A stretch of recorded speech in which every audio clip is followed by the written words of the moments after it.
सर्वांना श्री स्वामी समर्थ.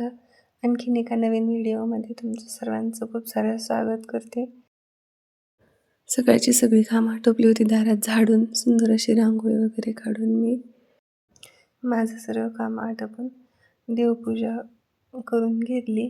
सकाळी सकाळी देवपूजा केल्यामुळे घरामध्ये प्रसन्न वातावरण असं तयार होतं. देवपूजेनंतर मी लागले होते स्वयंपाकाला. मटकीची भाजी केली, पोळ्या केल्या आणि फक्त मुलगा जाणार होता शाळेत म्हणून त्याला पाठवलं. आणि मुलगी जाणार होती ह्यांच्यासोबत शाळेत आणि ह्यांनी डबा नेला नव्हता कारण शनिवार आहे म्हणून. ही सगळी नंतर कामं आटोपून घेतली आणि मला करायचे होते ड्रायफ्रूटचे लाडू म्हणून त्यासाठी बदाम तुपामध्ये भाजून घेतले. त्यानंतर मी थोडेसे काजू पण भाजून घेतले होते. भाजून घ्यायचे कारण त्याच्यातला ओलसरपणा कमी व्हावा म्हणून.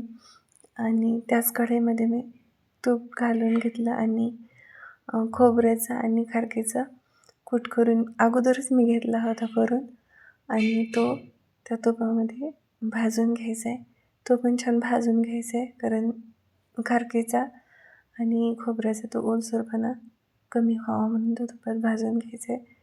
छान भाजून घेतला ना लाडू. माझ्यामध्ये तरी लाडू खूप दिवस असं टिकतात. खारीक आणि खोबरं हे मी अगोदरच वाटून घेतलं होतं कारण ज्या दिवशी करायला घेतली 2 दिवसाखाली त्या दिवशी वाटत होते तेव्हाच मिक्सर बंद पडला म्हणून ते तसंच ठेवून दिलं. आणि नंतर परत आज बाकीचं वाटून घेतलं होतं साहित्य सगळं आणि त्याच कढईमध्ये मी थोडंसं तूप घालून घेतलं आहे आणि त्या तुपामध्ये अर्धा किलो पिंट खजूर टाकली कारण मला साखर किंवा गूळ हे काहीही वापरायचं नव्हतं म्हणून मी पिंट खजूर टाकली आणि ती छान मिक्सरला नंतर बारीक करून घेतली आणि परत कढईमध्ये गरम करायला ठेवले आणि त्यामध्ये जे काजू बदाम आणि खारीक आणि खोबऱ्याचा कूट होता तो त्यामध्ये मिक्स करून घेतला.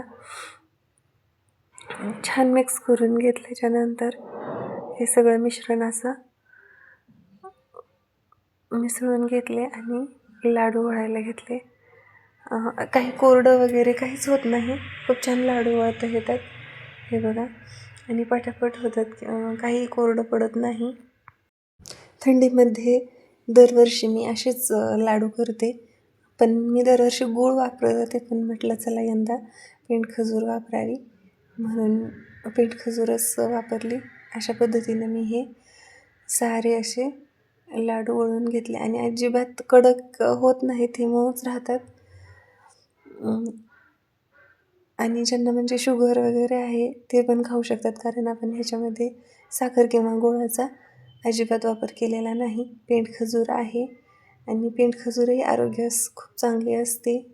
लहान मुलांचे जरा नखरे असतात की हे नाही खायचं ते नाही खायचं त्याच्यामुळे आपण सगळं साहित्य मिक्सरमध्ये बारीक कुटून घेतलं त्यामुळे त्यांना समजणारसुद्धा नाही की ह्याच्यामध्ये काय घातलं आणि काय नाही म्हणून ते गुपचूप शांतपणे खातात.